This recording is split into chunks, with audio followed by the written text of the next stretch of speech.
What's up, you guys? It's Dorothy and welcome back to my channel. I know that I'm in a different area. I am currently filming in my daughter's room. Well, soon to be daughter's room because she's still not born yet. But I am in here just because my husband is watching a football game, and where I normally film at is like right next to our bedroom where he's watching the football game, and it's super loud over there. So I came in here to film a little bit for you guys. So let's get right into this video. In today's video, we are going to go into Chapter 9 of Killing Mr. Griffin by Lois Duncan. We are going to attempt to film all of this in one video, that way there's no part 2 to it, so let's get right into this. This video may contain sensitive topics and foul language. If you do not wish to continue, please click off the video now. You have been warned. Chapter 9. We've got to get to Mark. This single sentence screamed again and again through his brain. We've got to get to Mark. Mark will know what to do. It got him back down the path, dragging Susan behind him, stumbling, falling once, getting up again, Susan's wrist still tightly encircled by his hand. It got him into the car, the key in the ignition, the engine into life. It took them back along the dirt road without running off the side into the underbrush, back onto the highway without swerving and running headlong into an oncoming car. We've got to get to Mark. He will know what to do, David said it aloud, emphasizing each word. To do? How can anybody do anything, Susan said. You can't make a dead person come alive. She wasn't crying. Susan, whose tears had fallen continuously since the middle of the afternoon, was no longer weeping. David glanced sideways at her there on the seat beside him, dried-eyed and expressionless, her lips pressed tightly together except when they parted to let the thin, flat voice come through. There's nothing Mark can do, Susan said. We're murderers. We didn't kill him. We hardly touched him. I swear it, Sue. Nobody roughed up the guy. He was fine when we left him. You know what he said to us? Mark told him to beg us. Mr. G, plead with us, and he said, I most certainly will not. Does that sound like a guy who's been banged around? People don't just die for no reason. This guy did. I swear, honestly, we didn't hurt him. The worst we did was tie the rope around him. That could never kill anybody. David bore down on the accelerator. We've got to get to Mark. He'll know how to handle things. Who to call, what to do. What the hell do you do when somebody's dead like that for no reason, way out in the mountains? Who goes and gets them? An ambulance couldn't ever make it up that road. We can go to my house and get my dad, Susan said. He'll help us. Mark first. We can't do anything until we tell Mark. Oh my God, Sue, why did we have to be the ones to find him? If you hadn't insisted we go up there, it would have been Mark and Jeff. They'd have taken care of things. It was crazy for us to have gone up there without telling you anything. They pulled into the Del Norte parking lot. It was seething with activity. Voices shouted, headlights blinked on in all directions, car horns blasted as automobiles tried to inch their way into the creeping lines of traffic. The game must be over, Susan said. You'll never find him in this. Sure I will. We're in luck.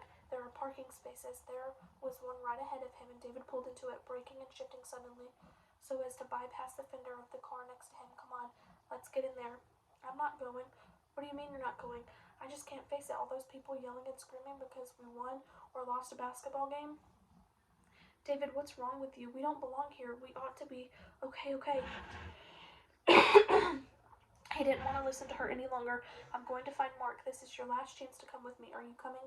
I want my dad. We'll talk about that later. We tell Mark first. Are you coming? No. Then sit here and wait. I'll be back in a minute. We'll be back in a minute.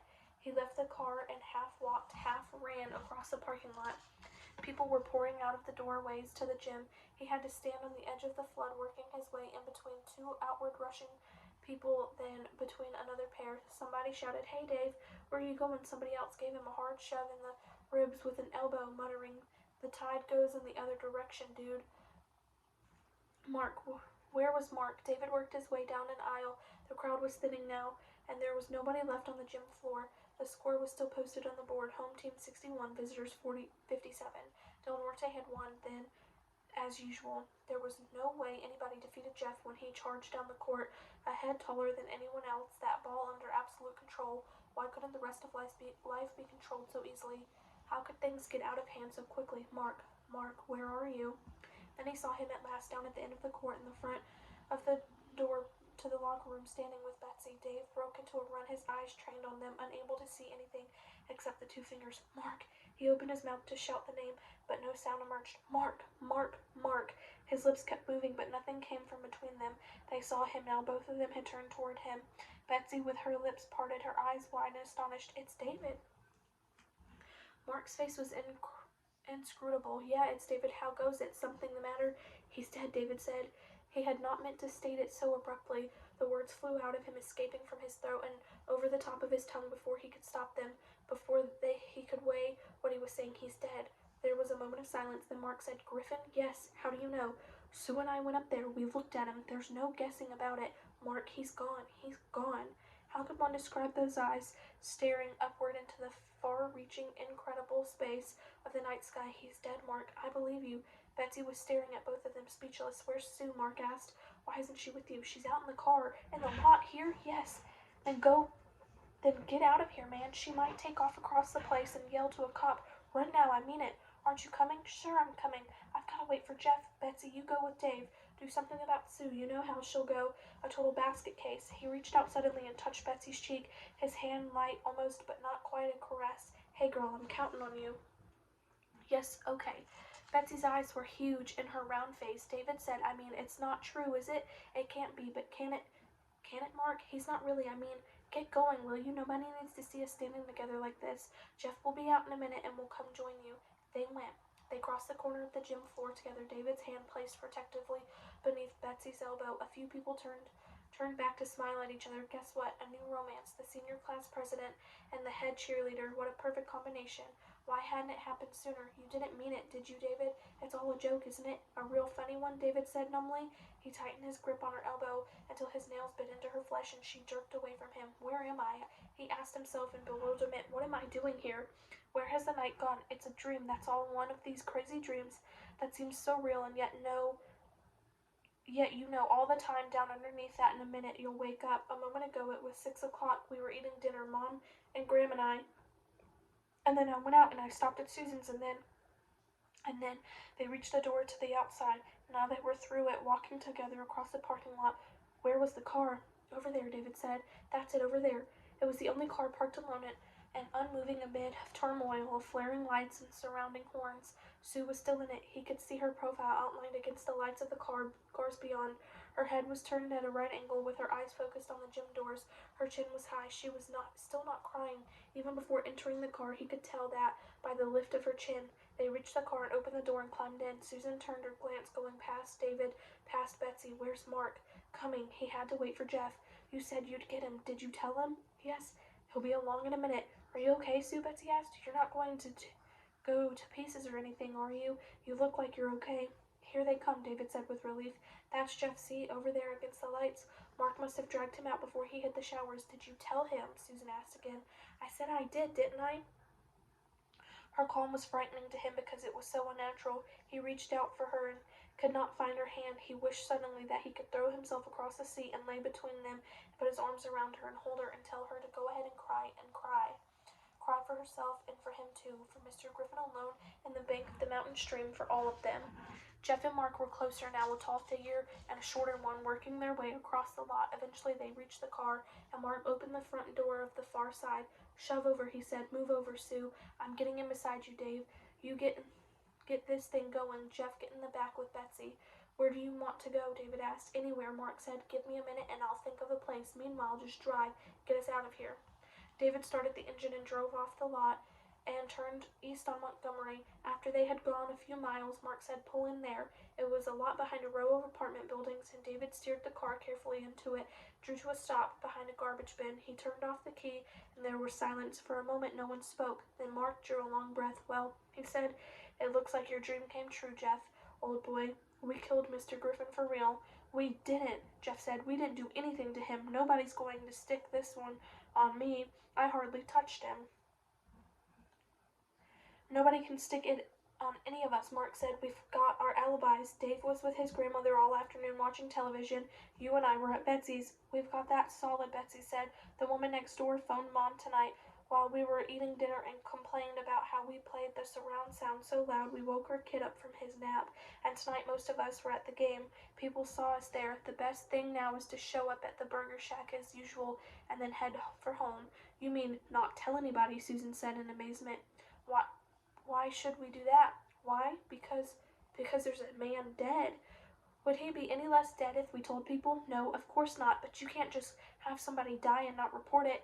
If we reported it, we'd have to tell about the kidnapping, Jeff said. Who'd believe us when we explained how we were just having a little fun? They'd check over his body and there'd be bruises on him where he fell down, and maybe the ropes may have cut his arms and legs. Whatever happened to make him die, that would be blamed on us too, even though we didn't have a thing to do with it.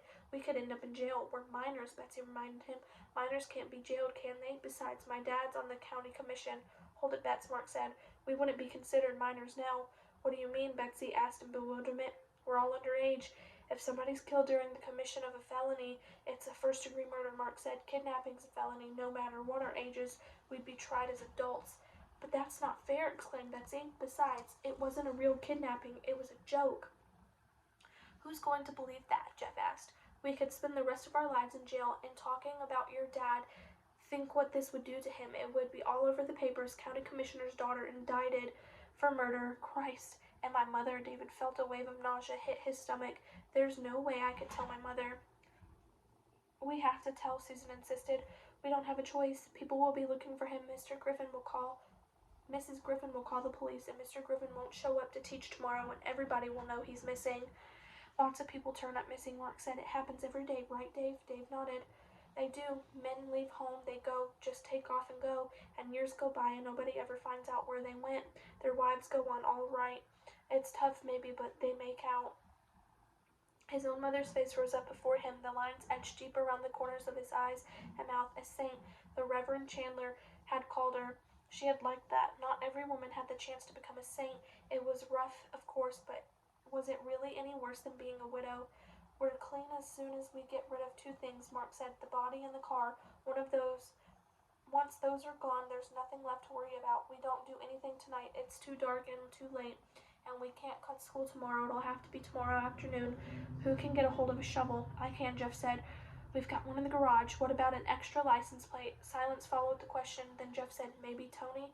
No way, Mark said firmly. We're not letting anybody else in on this. There are too many of us involved already. If we take the north road down from the mountains, we can come into town on Coors Road. That should be pretty safe. If we time it to hit the evening traffic, all those people who work and the factories come home that way will be part of the swarm. And then what? Betsy asked.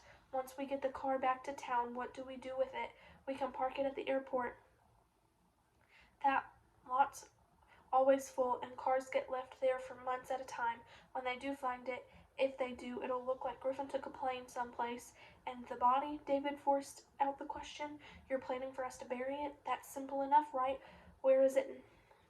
Right where it is now is a perfect place. Nobody ever goes there, and the dirt will be soft because of the stream. No, the word burst from Susan's lips like a cry of pain. We can't do that. Just take Mr. Griffin and stick him in the ground.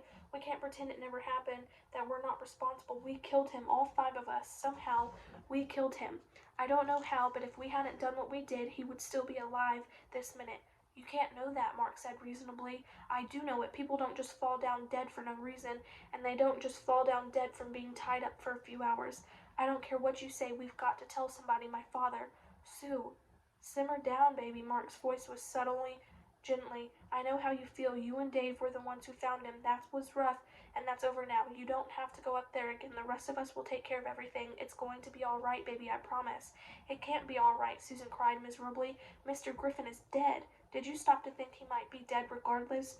Mark placed his hand under her chin, turning her face to his. Look, sweetie, we didn't do the guy in, and you know it. Dolly Luna got kidnapped by her students last semester, right? She didn't fall dead on them. It's a sick person who dies like that without a reason. It could have happened anywhere, in his home, behind his desk at school, walking down the street. When your body quits on you, that's it. Wouldn't it have been worse if he had been behind the wheel of his car and plowed straight into a bunch of kids waiting for the school bus? If he had been at home, his wife could have called a doctor, Susan said. My own dad was at home when he died, Mark said softly. It would have been better if he hadn't been. He was in his bed asleep and the house burned down. Oh, Mark, she regarded him with horror. How awful. Damned right it was awful. The point is, when it's your time to go, you go. You can't keep saying if this and if that. It doesn't change anything. You can't go back and change anything. You've got to just keep on living, wrecking your own lives. Wouldn't bring Mr. G back now, wouldn't it? Wouldn't. It wouldn't help at all. It would just destroy us, and the people love us. My parents couldn't bear it, Susan said. Nothing like this ever happens to people like my parents. They're so nice and normal. They just think about things like cooking and property taxes. I'll be right back. Okay, I'm back. They don't have to know. Nobody does. It's all right, Sue. He put his arm around her shoulders and pulled her over against him. It's all right, Sue. Susie, it's all right, baby. Just trust me, okay? It's all going to be all right. The tears came at last, with the sadness of the dam bursting, one gigantic sob, and it seemed to shake the car, and then wild, heavy weeping. Mark's other arm came around her, and he held her through the storm, his face still and impassive, the heavy-lidded eyes half closed, staring out through the front car window into the darkness beyond. He held her that way for a long time. When the weeping slowed, he turned to David. Does your mom keep tissues in the glove compartment? David opened the compartment and he found no tissues, but there were some paper napkins. He extracted one and handed it to Susan, who took off her glasses and wiped her eyes and blew her nose. Let's head for dinner, Mark said to David. We'll hang around there just long enough to have soda so people will see us. Then we'll go home. Excuse me. That is the end of this chapter. I will see you guys in the next video. Bye.